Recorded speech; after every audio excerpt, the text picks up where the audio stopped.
Muito bem, meus irmãos. Estou ainda chegando de férias. Talvez o meu espírito esteja em férias e o meu corpo está aqui. Mas, primeiro quero dizer que foi um tempo muito gostoso entre família. São raras as vezes que um pastor está, simplesmente assistindo o culto aos domingos, e não no ofício de ministrar. Então é muito bom às vezes você só se misturar entre as pessoas, e você não ter a única responsabilidade que você tem é de adorar a Deus. Então, a primeira coisa, foi muito bacana passar por essa experiência, de estar no meio do povo de Deus de maneira diferente. Uma outra coisa muito boa é o tempo em família, Então, foi muito legal também ter o tempo em família. Uma terceira coisa é o tempo em família, eu e a minha esposa, porque os meus filhos estavam em aula, então eu tirei férias dos meus filhos quando eles iam para a escola, Então foi também muito legal. E eu quero agradecer a todos aí pelas manifestações de carinho no dia do meu aniversário, Vocês sabem que não precisa, eu não faço muita questão desse negócio de aniversário, porque na verdade eu creio que é um desaniversário,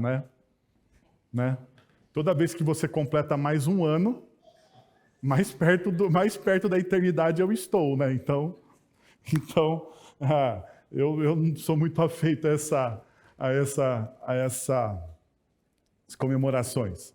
Bom, deixa eu falar alguma coisa para você antes da gente entrar na reflexão do texto de Cantares, ou por que nós vamos estudar o texto de Cantares nos próximos domingos na nossa igreja. Primeiro, porque esse é um dos livros que você está na Bíblia e você acha que não deveria estar na Bíblia, não é? Você fala assim, por que Cantares está na Bíblia?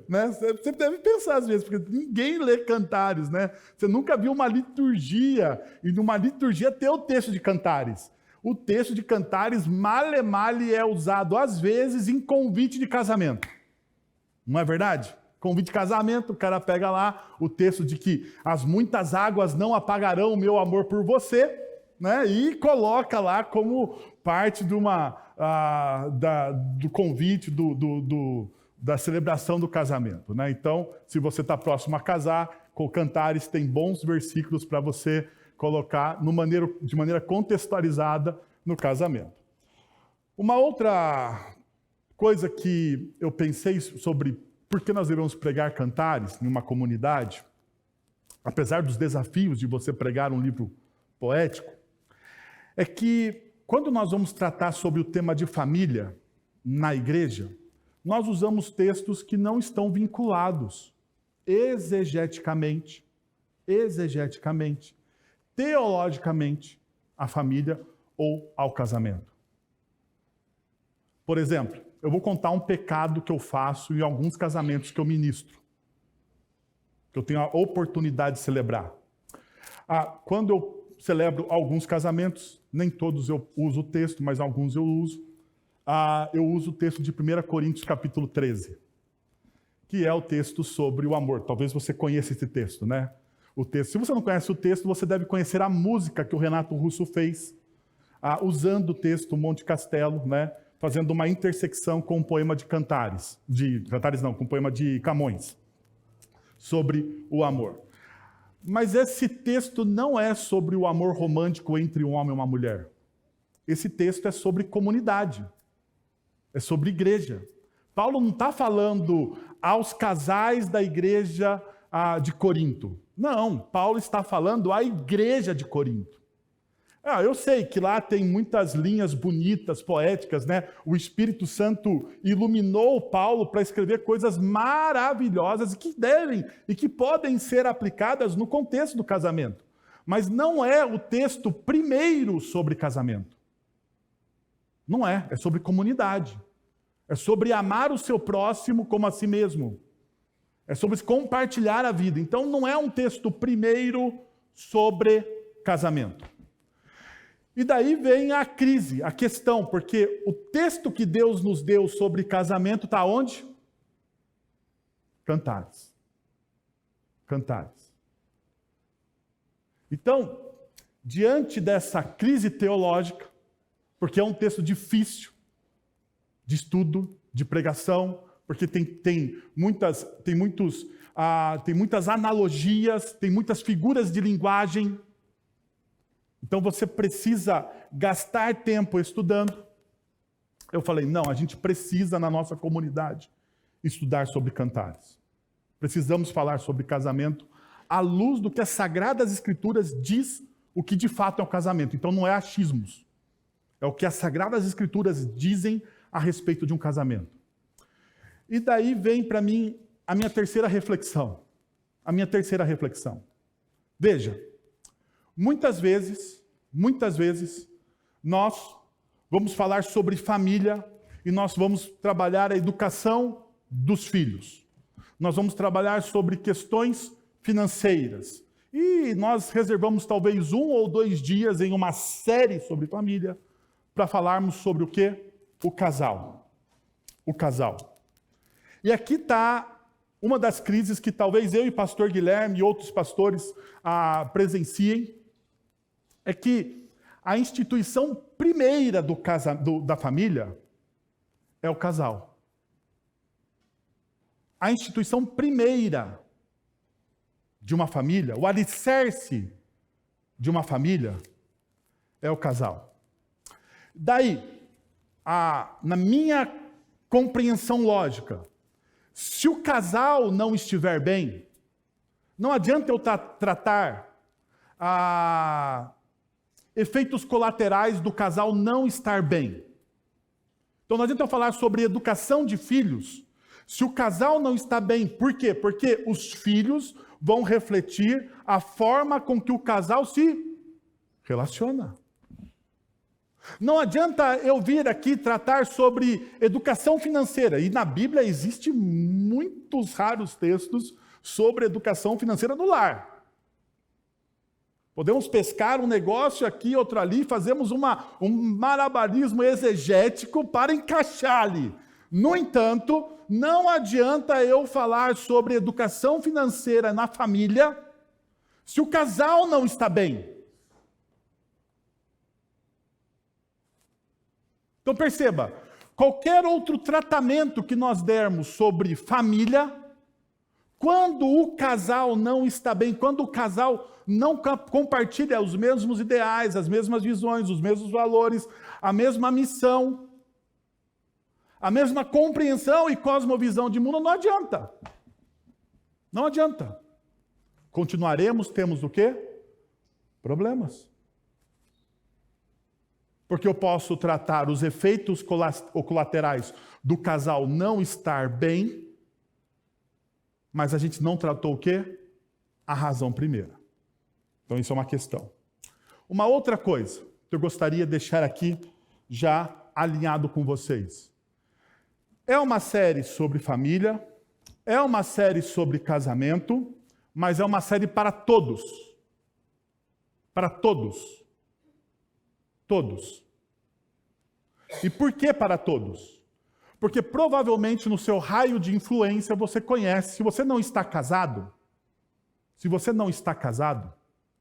está solo, provavelmente no seu raio de influência você vai conhecer alguém que está casado e precise de aconselhamento. Então, quero dizer a você que você precisa ser bênção de Deus na vida dessa pessoa.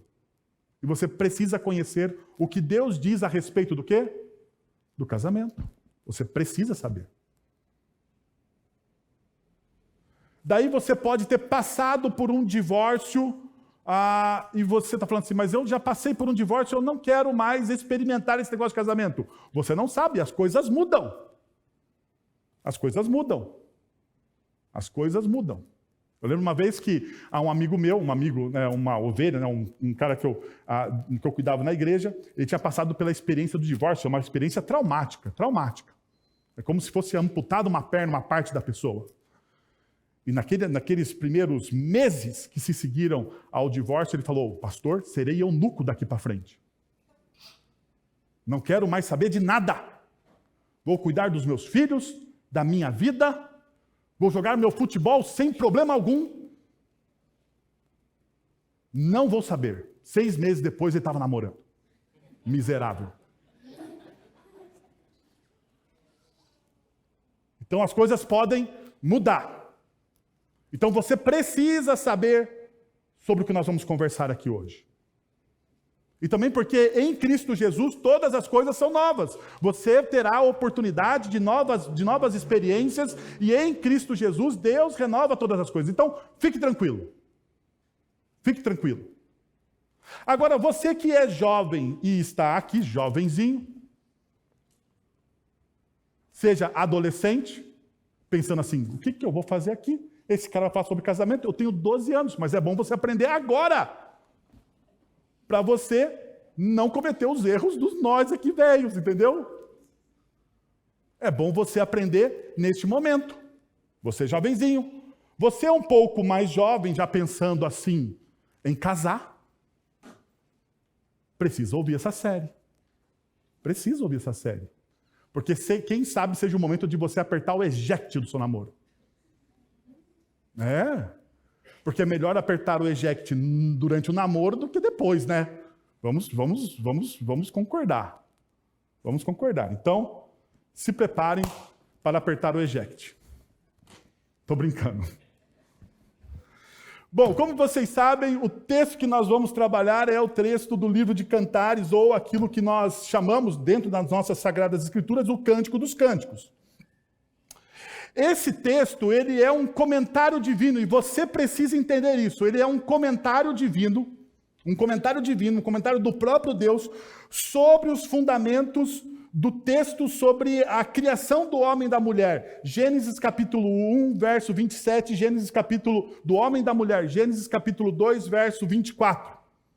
Assim como diz o Gordon Fee e o Sturges, este poema deve ser lido à luz de Gênesis 1 e 2.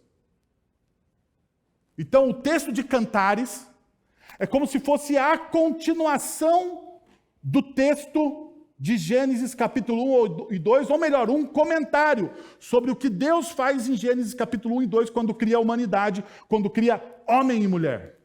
Agora, perceba, a bênção de Deus recai sobre o matrimônio, não por ser um fim em si mesmo, mas por ser uma expressão máxima divina para ilustrar a glória do relacionamento interno entre as pessoas da Trindade. E aqui é uma das coisas mais importantes que você precisa entender sobre qualquer tipo de relacionamento. Qualquer tipo de relacionamento. Porque nós ansiamos por nos relacionarmos com outros. Porque nós sentimos solidão. Porque a solidão provoca depressão. Porque Deus introjetou em nós uma característica dele. Uma característica trinitária. Deus na Trindade se relaciona com o Pai, com o Filho e com o Espírito Santo. É uma característica relacional, isso está em nós. Em nós. Mesmo que você seja uma pessoa assim como eu, um tanto quanto reservada, que não gosta muito de festas, pegação, abraço, não. Mesmo assim, tendo esse viés mais reservado, como diz o Guilherme Rústico, você precisa do quê? De relacionamentos. Relacionamentos. Você precisa de amigos. Você precisa de uma outra pessoa. Então, perceba, essa realidade do relacionamento não é algo exclusivo do casal, mas Deus, ele introjetou isso em nós através das suas próprias características trinitárias relacionais. Sendo assim, à luz do ensino bíblico, apenas as águas puras da fonte divina satisfazem o coração humano. A alma sedenta por satisfação sexual fora dos parâmetros divinos só encontrará o quê? Frustração. Frustração. Como alguém procura saciar sua sede bebendo água salgada do mar? Já passaram por essa experiência? Estarem com sede e beberem água salgada do mar? Você fica com mais sede. Mais sede. Aquilo não te sacia. Você olha aquele mar e fala, vou beber esse negócio. Mas a água não é boa para beber. Não é boa. Assim também é o que a cultura nos oferece a respeito de relacionamento. Perceba, a cultura nos oferece várias alternativas a respeito de relacionamento. Várias alternativas. Várias. No entanto, nenhuma das alternativas culturais sobre relacionamento saciam a sede da alma do ser humano. Em uma cultura como a nossa, ocidental, pós-moderna, nunca foi tão fácil se relacionar. Perceberam essa realidade? Nunca foi tão fácil se relacionar. Redes sociais está aí para provar. Está aí para provar essa realidade. As redes sociais estão aí para provar essa realidade. Nunca foi fácil você se relacionar. Nunca foi tão fácil você construir uma rede de relacionamentos. No entanto, na nossa cultura, na nossa sociedade, as pessoas sofrem do quê? De solidão. De solidão. Porque existe tanta oferta de relacionamento e, ao mesmo tempo, tanta insatisfação.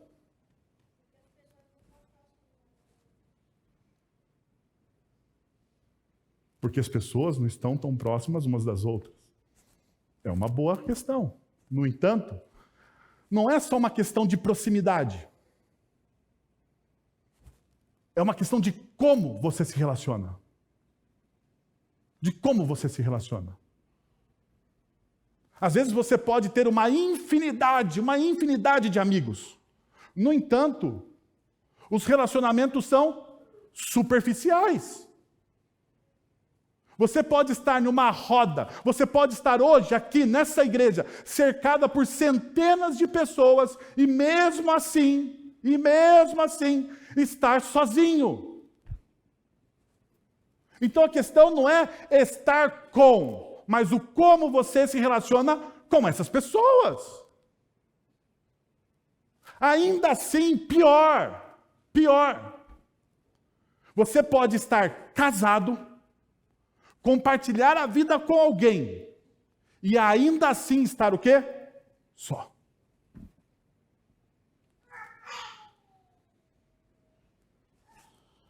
Diante disso, nós precisamos olhar para Cantares. Nós precisamos olhar para o Cântico dos Cânticos. Veja, ele é tão importante que o Rabi, o Akiba ben Joseph, diz o seguinte: todas as eras não valem o dia em que o Cântico dos Cânticos foi dado a Israel, pois todos os escritos são sagrados, mas o Cântico dos Cânticos é o Santo dos Santos. E aqui tem uma característica muito importante deste livro. O cântico, na verdade, a palavra, o nome do livro, o título do livro é Cântico. Mas a forma com que é colocada no hebraico original essa palavra dá essa ideia de superlativo. Porque na língua hebraica não existe o lugar santíssimo. É o santo dos santos. Ok? Na língua hebraica, então, não existe o grande canto. Existe, então, o cântico dos cânticos. Então, o que o texto bíblico está nos mostrando, a partir do seu próprio título, o livro, que estes princípios, que esses valores, dado a nós em forma de poesia, que é a linguagem do amor, dado a nós em forma de poesia, ele é um lugar santo. Assim como deveriam ser os nossos relacionamentos. Os nossos relacionamentos deveriam ser marcados por relacionamentos santificados, redimidos. Vocês estão, como eu, carecas de ouvir, mas como não custa repetir, vou dizer a vocês mais uma vez. Jesus, quando ele fala sobre o grande mandamento no Evangelho de Mateus, ou melhor, quando Jesus ele é arguido pelos fariseus sobre qual é o grande mandamento, como o Senhor resume a lei e os profetas. Jesus ele vai dizer o seguinte, e presta atenção na conexão que eu estou fazendo aqui. Jesus vai dizer, você deve amar o seu Deus sobre todas as coisas, com todo o seu entendimento, coração, mente, força, alma. Você deve amar a Deus de maneira exacerbada com tudo que você tem. Daí Jesus, ele diz, o mandamento o quê? Semelhante a este. Semelhante a este. É ama o teu próximo como a ti mesmo. O apóstolo João, na sua primeira carta, ele vai dizer o seguinte, se você diz que ama a Deus, mas odeia o seu irmão, você é o quê? Mentiroso. Se você diz que você ama a Deus, que você é alguém apaixonado por Deus, que você está disposto a pagar qualquer preço para ter uma caminhada de santificação com Deus, mas você odeia, você tem dificuldades com o seu irmão, você não consegue perdoar alguém, você é o quê? Mentiroso. Perceba, a Bíblia coloca os relacionamentos em lugar de santificação.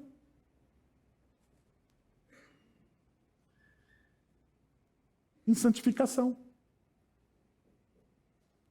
Um dos pais do deserto dizia o seguinte, quer se tornar uma pessoa santa?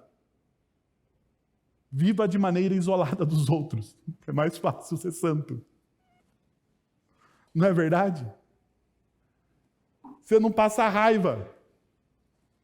Não é? Porque tem gente que só de você ver, você passa raiva. Ou é só comigo isso?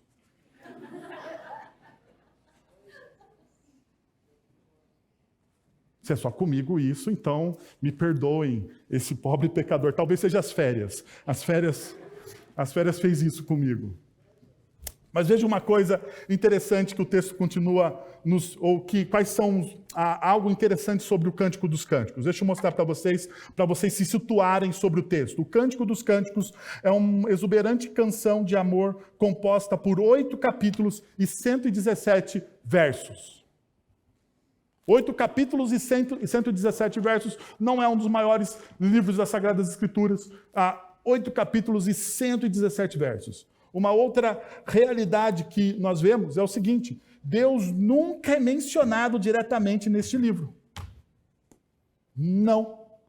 Embora possa ser implicitamente referenciado em 8:6, quando fala do anjo do Senhor, mas a gente não tem uma certa clareza, neste aspecto, assemelha-se ao livro de Esther, que também não menciona diretamente a divindade, numa característica incomum tanto no Antigo quanto no Novo Testamento. O livro que nós vamos falar aqui sobre casamento, sobre vida conjugal, não fala do nome de Deus. Mas não se turbe o vosso coração. Uma outra coisa. A autoria do Cântico dos Cânticos é tradicionalmente atribuída ao rei Salomão, considerando o mais sábio monarca de Israel, que reinou aproximadamente entre 971 a 931 a.C., sobre os reinados unidos de Israel e Judá. Primeiros Reis 4:32 relata que Salomão compôs 3.000 provérbios e seus cânticos totalizaram 1.005. Entre todas as suas composições, o Cântico dos Cânticos é amplamente considerado como mais significativa e refinada. Última característica, e talvez a mais importante dela. O Cântico dos Cânticos faz parte dos 5 Megilot, ou rolos, lidos anualmente pelo povo hebreu durante o quê? A Páscoa. Justamente como Ruth, Esther, Eclesiastes e Lamentações. O Cântico dos Cânticos, ele é lido na Páscoa, a principal festa dos judeus e da cristandade. Perceberam a importância do texto? A importância do livro? Por que que o Cântico dos Cânticos é lido na Páscoa? A principal festa do povo judeu, a festa que trata sobre a libertação de Israel, as obras redentoras de Deus. Na história da redenção, a Páscoa, para nós cristãos, é um evento central. Central. E os nossos prés, né? Porque a nossa espiritualidade é uma espiritualidade judaica cristã. Eles comemoravam a Páscoa lendo o Cântico dos Cânticos. Tamanho a sua importância. Diante disso, eu gostaria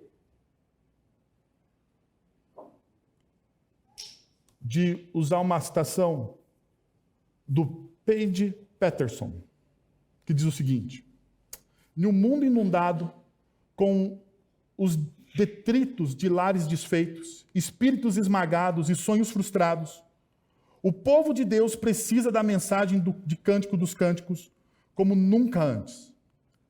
Cântico é um antídoto à sociedade libertina que prostituiu a natureza sagrada do amor humano. Esperança emana de suas páginas." Deixa eu te falar uma coisa. Principalmente para os mais jovens, mas serve para todo mundo. Mas os mais jovens, ou melhor, os jovens. Não existe a possibilidade na espiritualidade bíblica de sexo casual. Não existe.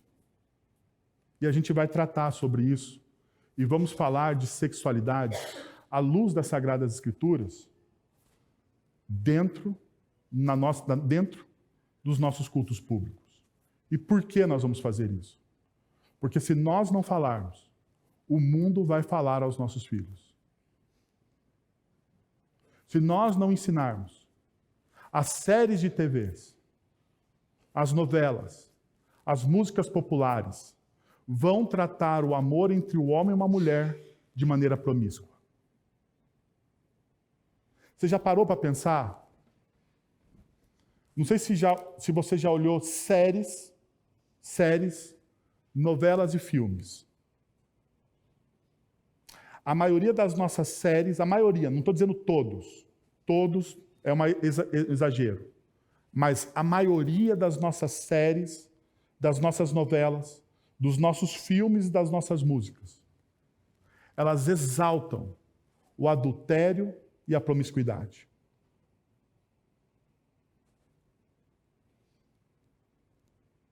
Você já parou para pensar que quando você está assistindo uma novela, e geralmente novela brasileira é boa nisso, a pessoa tem um casamento, mas o casamento é infeliz. Mas a pessoa é feliz aonde? No caso extraconjugal. E daí a gente assiste aquilo, a gente engole aquilo, a gente devora aquilo como se fosse algo normal. Normal. Nós normalizamos o pecado. Nós não nos chocamos mais. Nós não nos chocamos mais. Nós normalizamos o adultério. Nós normalizamos a pornografia. O mercado que mais cresce, o mercado que mais arrecada dinheiro na internet é o mercado da pornografia. Você sabia disso? É o mercado que mais cresce. Mais cresce. Mais arrecada. Que é mais consumido. Por homens e mulheres. por homens e mulheres. Porque antigamente isso era uma pecha sobre a masculinidade. O homem vê pornografia, a mulher não. Mas hoje na nossa sociedade, ambos quase que se equipararam ao consumo de pornografia. Quais são os males da alma nisso? Nós assistimos as nossas séries e filmes, eu não estou dizendo para você não assistir. Não estou dizendo para você não assistir, pelo contrário. Você precisa assistir e ter uma visão crítica sobre isso. Você não pode engolir isso como se fosse normal. Como se fosse normal. Com normalidade. Não dá. Mas a nós, como nós não falamos sobre isso, porque, perceba, eu não sei de onde a gente tirou isso, mas falar sobre sexualidade dentro da igreja virou um tabu. Virou um tabu. E a gente tem um livro que trata sobre a sexualidade humana, sobre o casamento, sobre como deve ser. Como deve ser. Então não seja inocente, pai, avô, tio. Se você tem um adolescente, se você tem filhos, não seja inocente. Se você não conversar, se você não ensinar, alguém vai ensinar aos seus filhos. Não existe vácuo de poder e de influência. Aprenda isso. Não existe vácuo de poder e de influência. Se você não estiver influenciando os seus filhos, se você não estiver liderando os seus filhos, alguém irá liderá-los. Alguém irá liderá-los.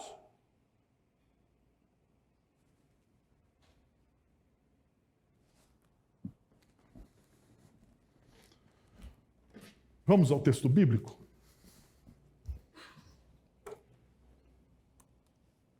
Abra comigo em Cânticos, capítulo 1, verso de 1 a 4.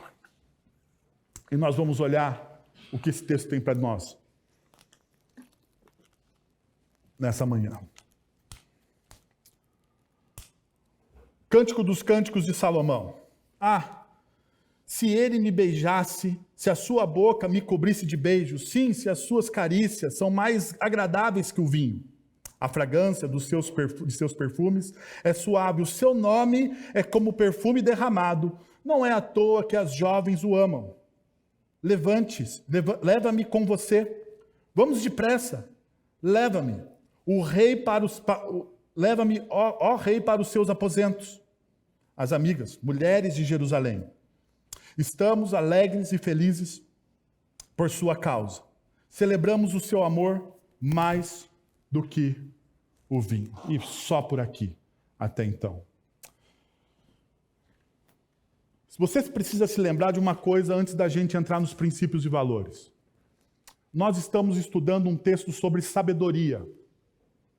Então, há Provérbios, Eclesiastes, Jó, Cântico dos Cânticos, são textos escritos de forma o quê? Poética. Poética.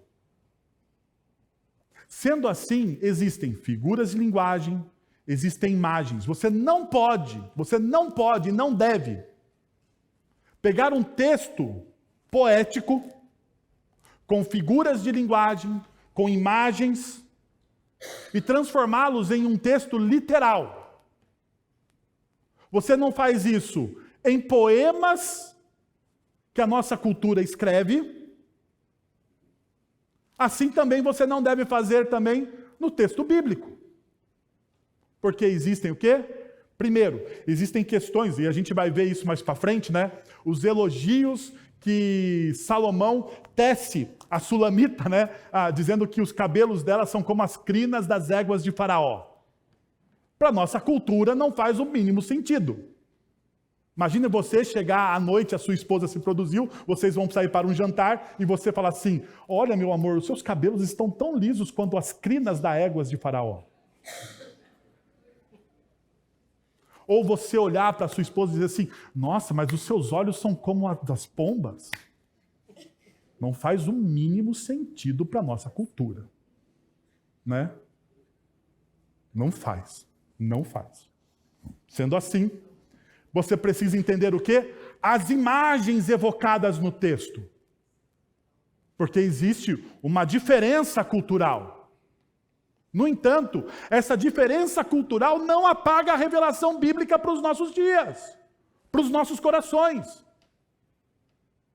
E é para isso que nós vamos olhar, respeitando as diferenças, mas nos apropriando dos princípios. Então, como que a gente inicia essa jornada? Como que inicia uma jornada de amor duradouro? De relacionamentos saudáveis? Primeiro, perceba, a paixão e o desejo dentro do casamento são saudáveis e devem ser cultivados de forma intencional. A paixão e o desejo dentro do casamento são saudáveis e devem ser cultivados de forma o quê? Intencional. Intencional.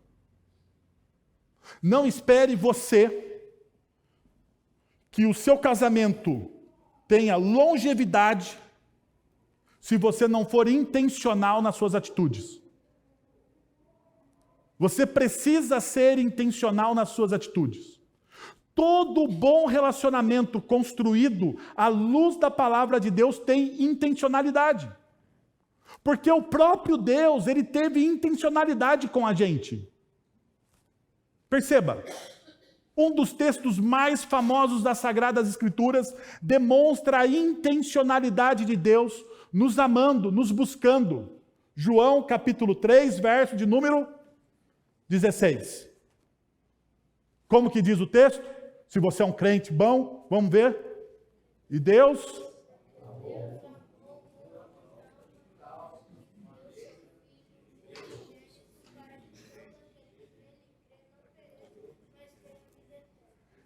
Deus amou o mundo de tal maneira.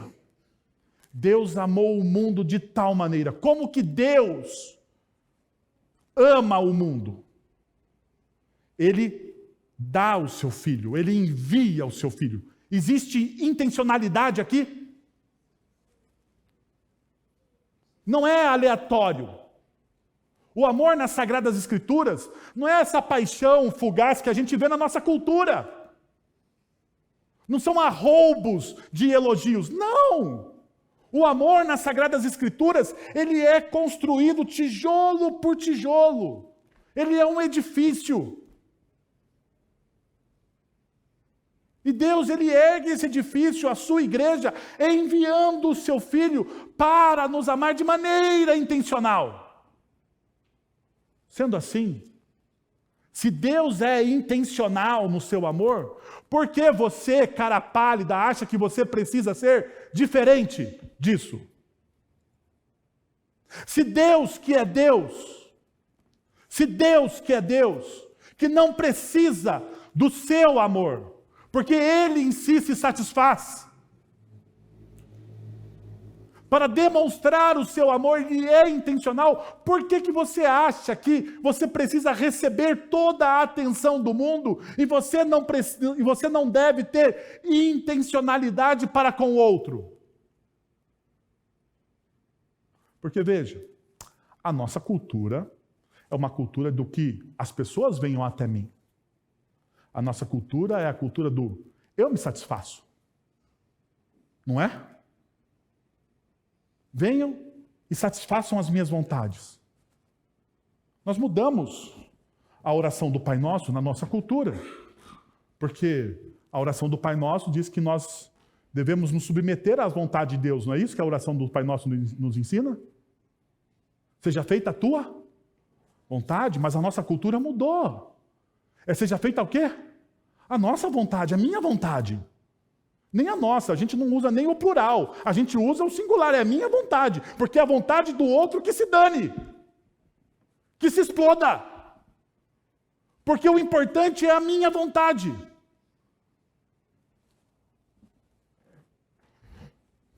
Então olha, o que o texto vai nos dizer, perceba. Verso de número 2. Ah, se ele me beijasse, se a sua boca me cobrisse de beijos, sim, se as suas carícias são mais agradáveis do que o vinho.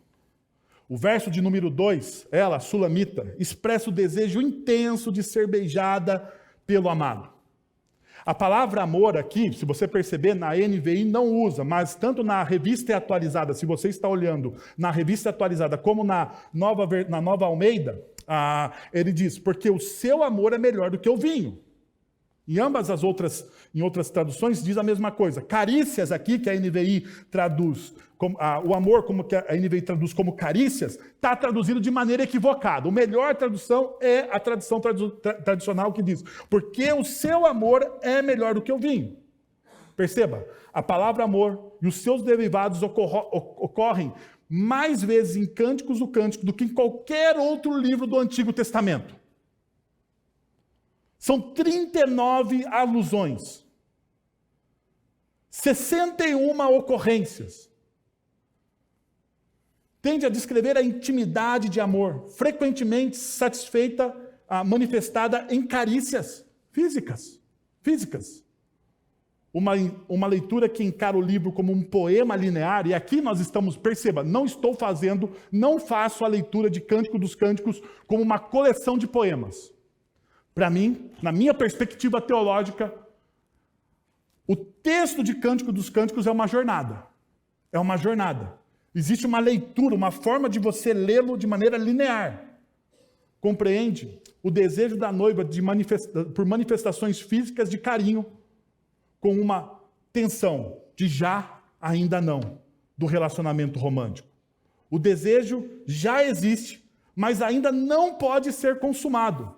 O livro começa, então, com uma declaração coerente com a teologia bíblica do casamento e da sexualidade. A afirmação de que o amor dele é melhor do que o vinho significa que as afeições físicas dele eram suaves, refrescantes e com grande fonte de alegria. No entanto, neste momento do texto, eles vivem aquilo que os especialistas chamam aqui do noivado. O já, ainda não, do casamento. E nós precisamos entender essa realidade. Porque na nossa cultura, existe o namoro, existe o ficar, que é o pré-namoro. Que na minha época não tinha esse negócio. Mas os jovens têm. Não é isso? Não é isso? Não é isso, não é montado. É isso? Não é? Estou errado? Tem o pré-namoro, como pré-carnaval, né? O esquenta do negócio. Então, tem lá o ficar. Daí tem o namorar, que daí esse namorar é indefinido. O pessoal leva-se anos namorando. Um negócio meio esquisito, na minha opinião. Estou falando na minha modesta opinião. Porque eu namorei e noivei em 1 ano e 2 meses. Não precisa fazer a mesma coisa. Não é uma lei minha. Não é. Mas também ficar 18 anos de namoro não dá. Misericórdia. Jesus tem a misericórdia desse casal. No entanto, existe o pré, o namoro, o noivado e o quê? O casamento. Na cultura bíblica não existia esse negócio. O que existia? O noivado e o casamento. Somente essas duas realidades.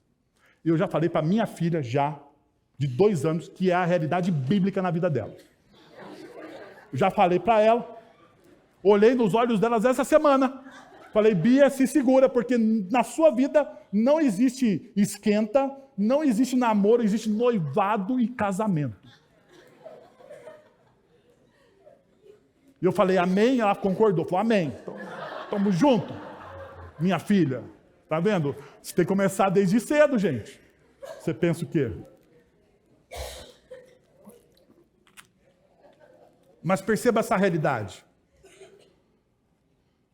Para a Sulamita, nenhum evento social apesar do prazer ou alegria que proporcione, se igualava às expressões ternas do amor de Salomão, pelas quais ela ansiava. Agora perceba, o desejo precisa esperar o momento certo. E é uma das coisas que a nossa juventude não sabe fazer, gente. Momento certo. O texto bíblico diz o seguinte, o texto do Salomão mesmo, diz o seguinte, lá em Eclesiastes, existe tempo para tudo, para tudo. Existe o tempo certo para tudo na vida, não existe. Daí você vê a menina de 13 anos querendo namorar. Eu olho, vai brincar de Barbie, filha. Que isso? Vou te dizer uma coisa, já que nós estamos rasgando o verbo aqui, em intimidade não existe retrocesso. Na intimidade entre um casal, seja qual for o estágio, não existe retrocesso. Não existe. Ou existe? Os casados me digam aqui que existe retrocesso na intimidade. Entre um homem e uma mulher. Não existe. Quanto mais tempo, é o natural, Deus nos fez assim, louvado seja o Senhor por isso. Mas é o natural. Quanto mais tempo eu passo com alguém que eu amo, mais íntimo eu quero ficar dessa pessoa. É o natural. Se não existe essa naturalidade da sua vida, chama o pastor Guilherme, que é psicólogo, para te ajudar.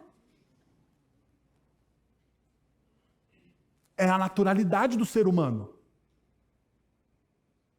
Daí você vai falar para mim que uma menina, e eu não estou botando regra nenhuma aqui, estou falando o que eu acho, e o que a Bíblia me diz que eu acho também.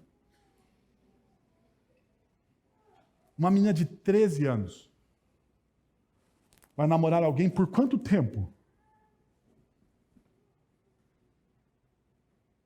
Por quanto tempo? Quanto tempo termina uma faculdade? Eu estou velho, já me esqueci disso. Quanto tempo termina? Alguém que vai direitinho, quanto tempo termina a faculdade?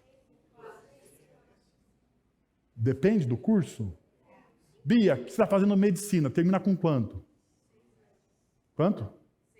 6 anos. Está com quanto? Você vai terminar com? 28. Imagina se a Bia namora com 13. 28 são 15, não são? 15 anos. 15 anos. A nossa cultura não leva em consideração que relacionamentos que terminam criam marcas na vida das pessoas. Relacionamentos que terminam criam marcas nas vidas das pessoas. Criam marcas. Marcas que muitas vezes não são apagadas com o tempo. E você precisa se lembrar disso.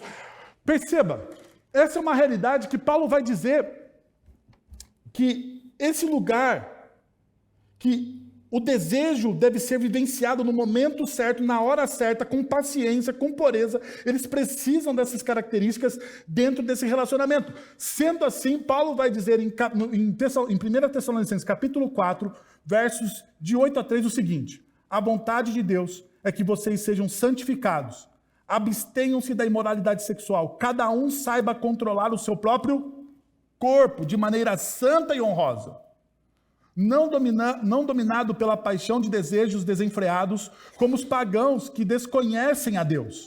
Neste assunto, ninguém prejudique seu irmão, nem dele se aproveite. Perceba, neste assunto, ninguém prejudique seu irmão, nem dele se aproveite. O Senhor castiga todas essas práticas, como já lhes dissemos e asseguramos. Porque Deus não nos chamou para a impureza, mas para a santidade. Portanto, aquele que rejeita essas coisas não está rejeitando o homem, mas a Deus, que lhes dá o seu Espírito Santo. Perceba, versículo de número 6. Neste assunto, ninguém prejudique o seu irmão, nem nele se aproveite. Quando você fica em relacionamentos que defraudam outra pessoa.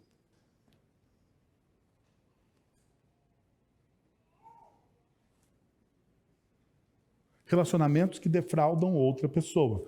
Você está nesse relacionamento, mas você não quer casar. Os jovens. Eu estou num relacionamento sem perspectiva de casamento. Então você está fazendo o quê? Está fazendo o quê? Defraudando. Você, segundo Paulo, está fazendo o quê? Prejudicando. Ou se aproveitando do outro. Então perceba a realidade. Dentro de uma perspectiva de relacionamentos saudáveis e maduros, não existe relacionamento entre um homem e uma mulher sem a perspectiva do quê? Do casamento. Não existe. Esse negócio de namorar para ver como é que vai estar é do inimigo. É do inimigo.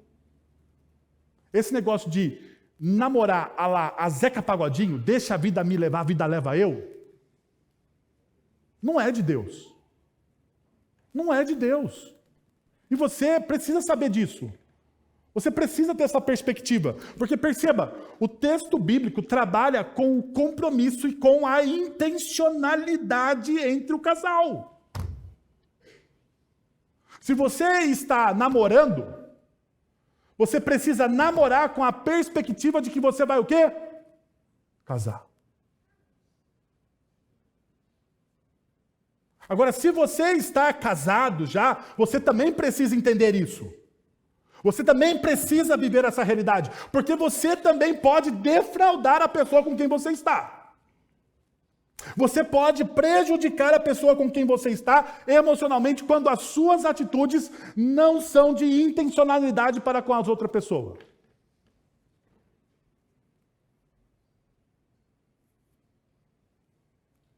A gente precisa ser intencionais nos nossos relacionamentos. Precisa. Já contei para vocês, mas vou fingir que nunca contei. Ok? Tempo atrás, conversando com um dos meus mentores, falando para ele de todas as minhas lutas, porque eu também preciso de aconselhamento. E eu falava para o cara, como é que eu faço isso? Como é que eu falo aquilo? E nós chegamos, não sei por que carga d'água, chegamos no casamento. E uma das coisas que o meu amigo disse, mentor, falou o seguinte: surpreenda a sua esposa com pequenos gestos. Surpreenda a sua esposa com pequenos gestos. Por quê? Porque mulher, deixa eu contar um segredo para os homens. Se você não sabe, vou te dar o caminho das pedras agora, campeão. Mulher gosta de ser surpreendida. Nós, homens, não liga para isso. Nós somos meio relaxados. Não é? Pelo menos eu sou assim. Talvez você seja desses homens modernos, né? Como é que é aqueles homens que pintam a unha? Como é que chama? Hipster. Hipster. Talvez você seja um hipster, né? Mas eu não sou. Como diz o Guilherme, eu sou rústico. Então meu amigo disse para mim, você que é rústico, você precisa surpreender a sua esposa. Procure bobagens que ela gosta. Porque toda mulher gosta de uma bobagem. Na lata. Toda mulher gosta de uma bobagem. E a minha mulher gosta de uma bobagem muito barata. Graças ao bom Deus. Que é caneca. Caneca. Minha esposa faz coleção de caneca. Rapaz, eu achei uma loja aqui em Sorocaba que eu estou deixando o cara rico. Porque ele tem aquelas canecas assim, cheias dos gueri-gueri de coleção, sabe? E não é caro. Daí eu vou lá, um dia qualquer. Tem que ser um dia qualquer. Um dia qualquer, rapaziada. Sem data especial perto. Porque senão ela vai perceber. Um dia qualquer, você vai lá, compra, embrulha bonitinho. Bonitinho. Sem falar nada e entrega na mão dela. Rapaz. A mulher é como se visse Deus na frente, assim, é um negócio de louco. É como se o anjo tivesse aparecido para a mulher. Se ela fosse pentecostal, ela falava em línguas estranhas. Mas ela não é. Então ela deu... como ela é presbiteriana, ela falou, muito obrigado, meu amor. Nem um glória a Deus outro. Mas o fato é esse, que você precisa construir o seu relacionamento à base de intencionalidade. Se estou falando para os homens, mulheres, procurem, porque o seu marido também gosta de uma bobagem. Pode ser. Deixa o cara ir jogar um futebol de sexta-feira. Deixa lá. Tem o nosso time de futebol. Outro dia as mulheres estavam reclamando comigo. Pastor, sexta-feira, 9 horas da noite, deixa o cara jogar o futebol lá. É um bando de gente da igreja, eles oram antes. Eu fui lá, eu fui de espião, porque eu fiquei preocupado, falei, onde esses homens estão? Fiquei preocupado, as mulheres falando, pastor, os homens estão indo lá jogar futebol, 9 horas da noite, chega tarde em casa, eu falei, meu Deus do céu, onde esses homens estão? Daí fui sem avisar, pode perguntar para o povo do futebol. Mandei para o pastor Guilherme, falei para ele, estou indo lá, se você falar alguma coisa, está demitido. Tanto é verdade que ele chegou depois de mim. Para não correr o risco. Cheguei lá, os homens no meio da quadra, orando, falando de Jesus. Eu quase bati uma foto, mandei para as mulheres, falei, tá melhor do que vocês imaginam? Deixa ele lá. É a bobagem dele. Não é? Não tem problema. Você vai ver que ele vai vir feliz. No meio do caminho, você pede para ele trazer uma pizza. Daí você já se livra do jantar. Abre um vinho. E louvado seja o Senhor depois disso. Segundo ponto. Mais do que pela beleza ou características transitórias, apaixone-se pelo caráter da pessoa. Mais do que a beleza. Mais do que características transitórias. Características transitórias. O seu namorado, a sua esposa, o seu amigo, o seu ficante é rico, mas vai ficar pobre um dia. Pode esperar. Porque tempo mal vem para todo mundo. Características transitórias. Beleza. Beleza é característica transitória. Eu já fui bonito, gente. Pode crer, já tive cabelo. Características transitórias, coisas passam. Você não deve se apaixonar pelas características transitórias. Você deve se apaixonar pelo caráter. Perceba o que o texto bíblico nos diz. Veja, a fragrância dos seus perfumes é suave. O seu nome é como perfume derramado. Não é à toa que as jovens o amam. Perceba, o seu nome é como? O seu nome é como? Na sequência do texto que nós estamos lendo, a Sulamita elogia o perfume do amado. Quando ele entrava no ambiente, a sua fragrância deixava ela praticamente fraca. Lógico, isso aqui é uma figura de linguagem. Lembra que eu falei? Figura de linguagem. Por quê? Porque o nome, conforme amplamente testemunhado nas Sagradas Escrituras, representa o caráter de uma pessoa. A força do versículo está onde? O seu nome é como? O seu nome é como? Representa o caráter de uma pessoa. No caso de Salomão, ele era atraente, digno e nobre. Ele é o rei. Mas ele reunia outras características que encantavam essa pessoa. Uma pessoa é sempre mais, muito mais do que a sua aparência física. Ou seja, o que essa moça, ou o que esse texto está nos mostrando, o que as Sagradas Escrituras está nos mostrando, nós precisamos romper a bolha da superficialidade. Nos nossos relacionamentos intencionais, precisamos conhecer profundamente as pessoas. Precisamos conhecer profundamente as pessoas.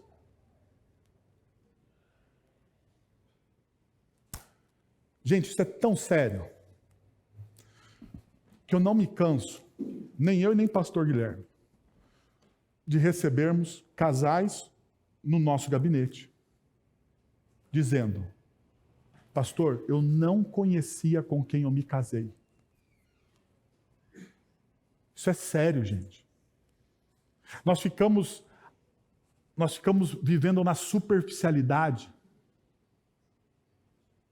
Nós ficamos na superficialidade da beleza, porque a nossa cultura é assim, a nossa cultura exalta a beleza, não é? Nossa cultura exalta a beleza. A nossa cultura exalta a estética. A estética. No entanto, nós não exaltamos o caráter. Perceberam que a gente não exalta o caráter?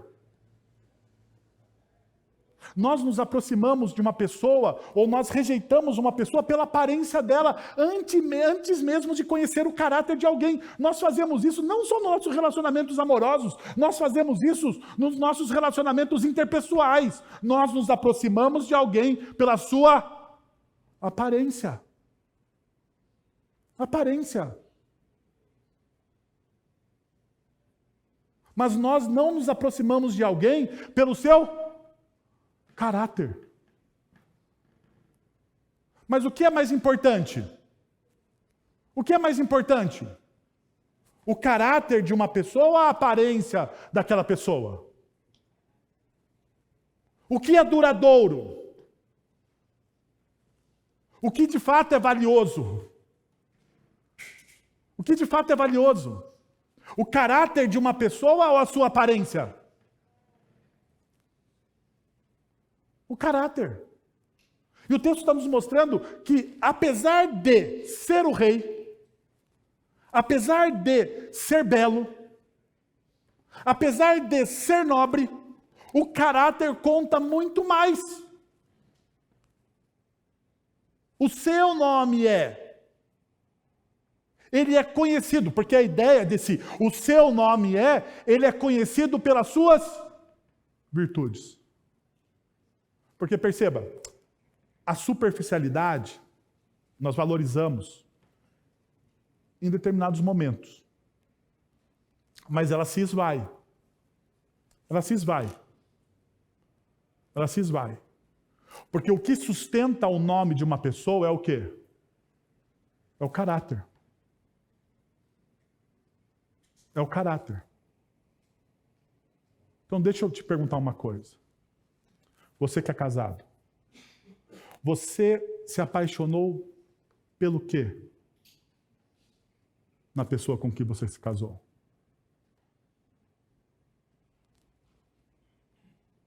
Pelo quê?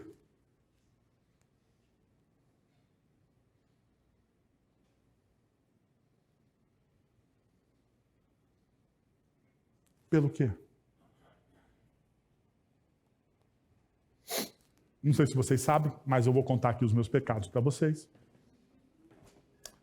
Antes de ser noivo e me casar com a Kathleen, eu fui noivo de uma pessoa, de uma menina, lá em Campinas. E eu noivei durante 5 anos. 5 anos.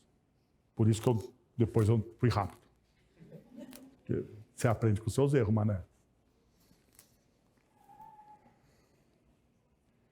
Mas eu não vou falar da pessoa não vou falar dela.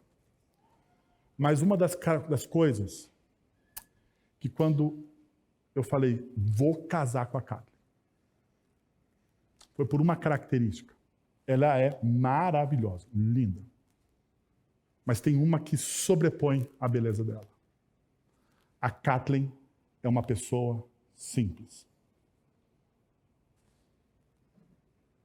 Para mim, isso é apaixonante.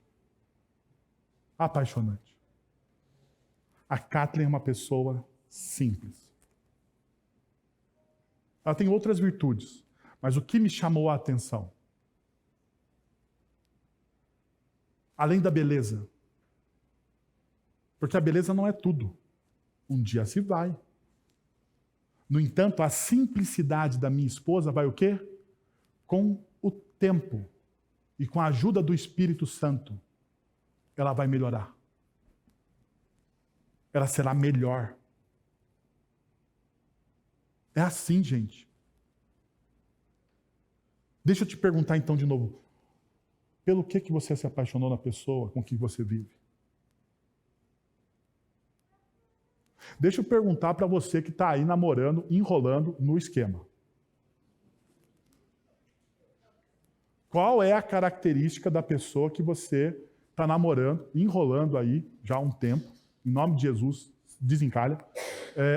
Você está apaixonado. Qual a característica da pessoa que você está apaixonado? Você que não é nada, está frio. Qual é a característica mais importante que você julga em uma pessoa? E ore para que Deus te dê a oportunidade de você se relacionar com uma pessoa que tenha essa característica. Porque é assim que crente faz. É assim que homens e mulheres piedosos se portam. E constroem bons relacionamentos.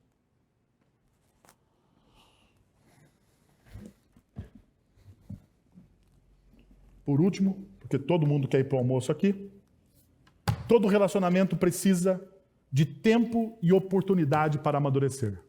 Todo o relacionamento precisa de tempo e de oportunidade para amadurecer. Na sua jornada, na sua caminhada, no seu início, todo relacionamento precisa disso. E o texto diz, leva-me com você. Vamos depressa, leve-me o rei para os seus aposentos. E daí, se você é uma pessoa desavisada, fala assim, essa Sulamita tá safadinha. Você fala, Sulamita, essa menina faltou na escola dominical lá de Jerusalém, né? Mas não é não. Lembra que eu falei para você? Você precisa interpretar o quê? O texto. Você precisa ver as figuras de linguagem. Você precisa disso. Veja o texto. Leva-me com você. O texto aqui está dizendo o seguinte, quero estar perto, desejo conhecer a sua realidade. Mais uma vez, intencionalidade. Leva-me com você. Quero estar junto, quero caminhar com você. Eu quero estar perto. Desejo conhecer a sua realidade. Por quê? Porque eles eram de realidades diferentes. Segundo os estudiosos do texto de Cantares, dizem que a Sulamita e Salomão, eles eram completamente diferentes das suas realidades. Ela era uma plebeia e ele era um rei. Provavelmente ela morava na parte norte do território de Israel. O território unido de Israel, onde Salomão tinha as suas vinhas. E quando eles se encontram, uma das coisas que ela diz, e ela parece assim, sabiamente, ela diz, eu quero conhecer a sua realidade. Eu quero caminhar com você. Leva-me então. Por isso ela implora para que ele a leve para a sua casa, onde o relacionamento teria mais tempo e oportunidade para amadurecer. O desejo dela de ser atraída pelo amado encontra paralelos no amor de Deus para com seu povo. Basta você ler Jeremias e Oséias, capítulo 11, verso de número 4. Na obra de Jesus na cruz, que atraiu todos os homens para si. João, capítulo 12, verso 32. Essas comparações nos ajudam a entender como Deus também trabalha o nosso coração, nos atraindo para Ele. Se o casal ainda aqui está num período de noivado, então o versículo 4 pode ser interpretado como um pedido, segundo a tradução da Almeida século 21, que diz, leva-me contigo, corramos. Leva-me, ó rei, para os seus aposentos, indicando um possível desejo pela chegada do casamento e a consumação dos votos. No entanto, perceba, A palavra aqui, aposentos, está no plural. Que na cultura bíblica, na teologia da teologia bíblica, ela não se refere ao quarto, mas à casa, ao palácio, ao ambiente onde ele mora. Sendo assim, ela não está sendo inconveniente. Ela deseja, sim, caminhar e se aprofundar. Daí, gente, aqui está o ponto nosso. Aqui está o ponto nosso. Quem deve ser o seu maior confidente? Quem deve ser a primeira pessoa a conhecer os planos que você tem? Os medos que você tem? Quem deve ser? Quem deve ser? A sua esposa ou o seu marido? Muitas vezes, um amigo conhece, ou uma amiga conhece a esposa ou o esposo melhor que o próprio cônjuge.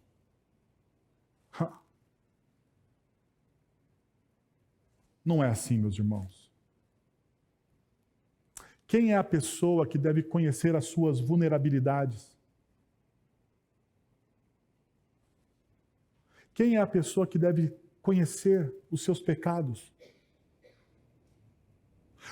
Tiago diz o seguinte, na sua carta. Tiago, o irmão de Jesus, na carta dele à igreja, diz o seguinte: confessem os seus pecados uns aos outros para serem o quê? Curados. Qual foi a última vez que você confessou o seu pecado à pessoa que caminha com você? Qual foi a última vez que você olhou no rosto dela e disse assim: olha, eu tenho uma dificuldade e eu preciso que você ore por mim. Ore por mim. Ore por mim. Eu não consigo. Sabe por quê? Porque tem dias que eu não consigo orar. Tomara que você não fique chateado comigo, nem decepcionado. Mas tem dias que eu não consigo orar por mim. Porque eu orei pelos outros.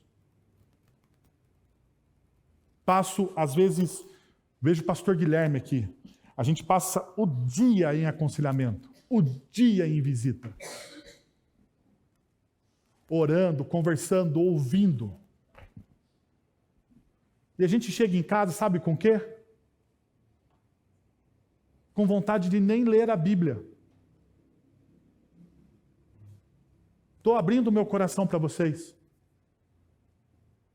Já abri tanto a palavra que eu não consigo abrir para mim, abrir para os outros, abrir para ensinar os outros. E quem ministra em mim?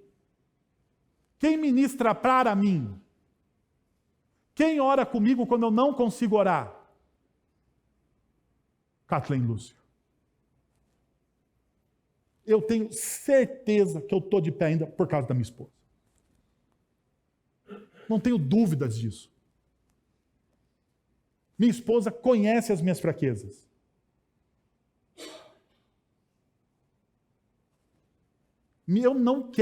Eu decidi na minha vida não ser um estranho para minha esposa. Não ser um estranho para ela. Agora, talvez você que está me ouvindo aqui esteja pensando assim, mas eu sou estranho para minha esposa. Eu sou uma estranha para o meu marido. Está na hora de você começar a abrir o seu coração. Porque relacionamentos precisam o quê? De convivência, de tempo para amadurecer. Por que o seu casamento não se tornou maduro ainda? Porque você não abre o seu coração. Abre o seu coração aí. Viu? Deixa eu te falar uma coisa. Todo mundo tem pecado. Não existe... E outra coisa, não existe pecadão, pecadinho, não. Dá tudo a mesma coisa. Está tudo igual. Tem gente que tem pecado de uma área, tem gente que tem pecado na outra. Mas é a mesma dificuldade, é a mesma luta, é a mesma dor. E você precisa abrir o seu coração para isso. E o texto de Cantares vai dizer e vai nos incentivar a essa realidade.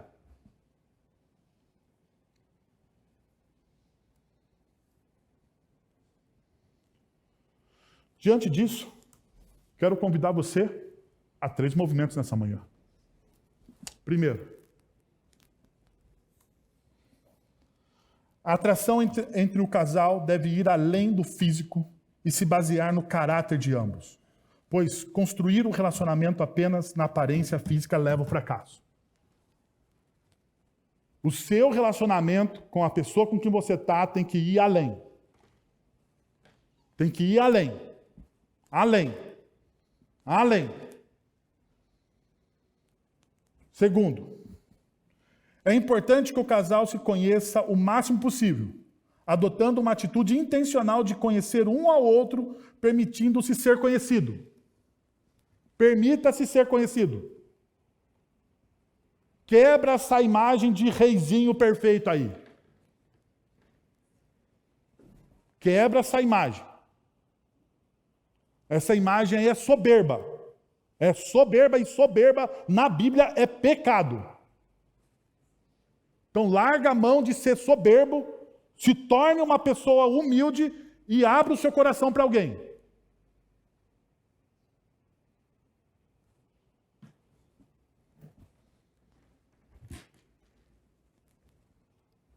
Terceiro, para desfrutar de um relacionamento vigoroso com outra pessoa, é essencial cultivar um relacionamento vigoroso com Jesus, pois ele é a fonte de toda inspiração.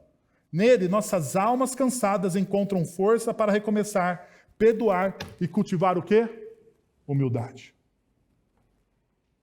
É nele, é no Cristo que nos salva, que a gente consegue a inspiração e a força necessária. E somente nele a gente consegue isso. Que tal você fechar os seus olhos, abaixar a sua cabeça e orar neste momento? Pai, nós estamos na Tua presença, Senhor, e nós ouvimos a Tua palavra, refletimos sobre ela, pensamos, tentamos nos aprofundar, ó Deus, e queremos Te pedir que em nome do Senhor Jesus, o Senhor nos ajude, Senhor. O Senhor venha ao nosso encontro, transformar as nossas vidas, os nossos corações, através de Jesus, ó Deus, que é esse amor intencional do Senhor por nós, que é esse amor intencional que quebrou todas as barreiras do pecado, que venceu a morte, que nos traz restauração e perdão, Senhor, que nos ensina a ser humildes. Nós colocamos as nossas famílias, ó Senhor, diante de Ti. Nós colocamos os nossos jovens, nós colocamos, ó Deus, os nossos filhos, netos, as pessoas que nós temos influências, ó Deus, nós colocamos todos eles diante do Senhor e pedimos que em nome de Jesus, o Senhor traga a transformação do Teu Santo Espírito para a honra e glória do Teu nome. É assim que nós oramos. Amém. Pai, muito obrigado pelo Teu amor em Cristo Jesus, pela Tua graça. Nós queremos, ó Deus, Te agradecer por tudo que o Senhor fez e por tudo aquilo que o Senhor fará em nós e através de nós, Pai. Que essa palavra possa transbordar no nosso coração. Que ela não morra aqui, Senhor, mas que ela crie frutos e transforme as nossas vidas, as nossas famílias, as pessoas que estão ao nosso redor. É isso que nós oramos. Agora, irmãos, que a graça de nosso Senhor e Salvador Jesus Cristo, o amor de nosso Deus e Pai, o conselho, o consolo, o poder e a ação do Santo Espírito de Deus estejam sobre vocês agora e pelos séculos dos séculos. Amém.